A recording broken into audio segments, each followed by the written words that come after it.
Olá!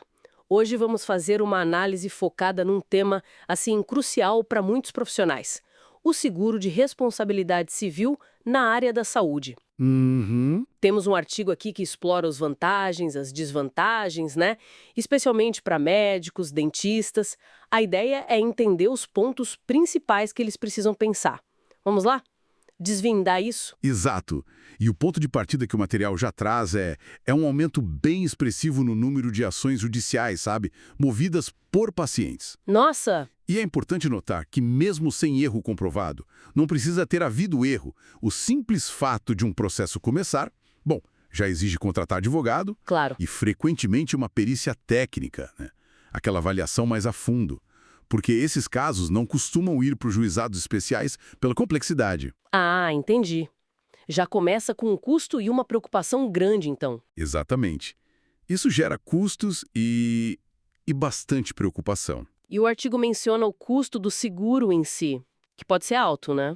Mas, por outro lado, oferece aquela possibilidade de trabalhar com mais segurança. Sim, E de forma discreta, né? Porque a contratação não é pública, é uma coisa mais reservada. pois é. E um ponto fundamental é que o profissional pode ser processado mesmo que não tenha tido um dano real. Tipo, um erro claro de tratamento ou diagnóstico. Sério? Mesmo sem erro? Sim, a responsabilidade de provar inocência, na prática, acaba caindo sobre ele. E aí entra um conceito que o material explora que é bem interessante: a responsabilidade solidária. Responsabilidade solidária. O que isso implica, assim, na prática? Olha, significa que todos envolvidos num procedimento, numa consulta, podem ser chamados a responder juntos por um eventual dano. Ah, então não é só quem cometeu o suposto erro. Exato. Isso amplia muita coisa. Torna o seguro relevante até para quem é clínico, sabe? Com um risco que parece menor de erro médico, porque ele pode acabar envolvido numa falsa denúncia ou num problema que nem foi ele quem causou diretamente. Entendi. Mesmo sem culpa nenhuma, como o artigo destaca, vai ter despesa de defesa, e não é pouca. Nossa, essa responsabilidade solidária realmente Uhum. aumenta o risco percebido, né? E falando em despesas, o artigo cita a franquia do seguro. Sim, Aquele valor que você paga quando o aciona. Alguns profissionais podem questionar se vale a pena, né? Comparar a franquia com o custo de contratar um advogado por fora, talvez. é um cálculo a se fazer, sem dúvida. Mas o seguro geralmente cobre os honorários do advogado, as custas do processo, as perícias, Que já não são baratas. de jeito nenhum. E eventuais indenizações, claro, até o limite contratado. Muitas vezes, isso tudo supera e muito o valor da franquia, entende? Entendo. Mas, e aqui tem uma desvantagem importante que a fonte aponta. Muitas apólices não deixam o profissional escolher o próprio advogado, o advogado de confiança dele. Ah, isso é um ponto sensível. É, isso desagrada muita gente. É uma tensão, né?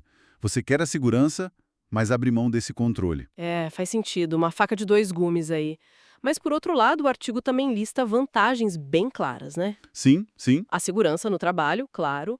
Uma agilidade na resolução, se comparar com processos que se arrastam anos, né? Uhum. Anos mesmo. A proteção financeira, que não depende se o profissional está no momento bom ou ruim financeiramente. Verdade. E até menciona um estímulo à solidariedade social, compara com seguro de carro, né? Aquela coisa da percepção do risco. Exato. Analogia boa. As vantagens são bem concretas, mas do outro lado da moeda, as desvantagens que o material levanta também são. São para pensar. Quais seriam as principais? Bom, existe uma preocupação sobre um possível impacto negativo na relação médico-paciente, sabe? Como se o seguro criasse uma desconfiança ali. Hum, Outro ponto é o medo de estimular ainda mais processos, a tal indústria da indenização. já ouvi falar disso. Pois é. Além disso, falam de um possível aumento nos custos gerais dos serviços médicos por causa disso. E tem um ponto bem delicado que a fonte traz. A ideia de que a proteção pode ser só aparente. Ou, numa visão mais crítica ainda do material, que talvez facilite erros por excesso de confiança. É polêmico. É, bem polêmico mesmo.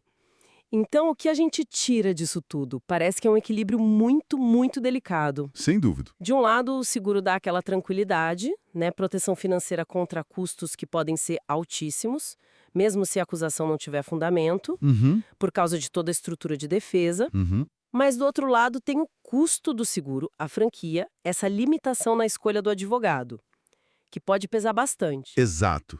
A decisão final, como o artigo mesmo ressalta, acaba sendo muito pessoal, depende da especialidade, do volume de trabalho, da situação financeira e da percepção de risco de cada um, né? Perfeito. É uma avaliação muito individual e, sabe, para além dessa decisão de cada profissional, o material deixa a gente com uma reflexão interessante para o sistema como um todo. Qual seria? Se esse tipo de seguro se tornar algo quase universal entre os profissionais de saúde, de que forma isso poderia, talvez sutilmente, ir mudando a própria dinâmica de confiança, a percepção de responsabilidade na relação entre quem cuida e quem é cuidado? Fica aí, fica a reflexão.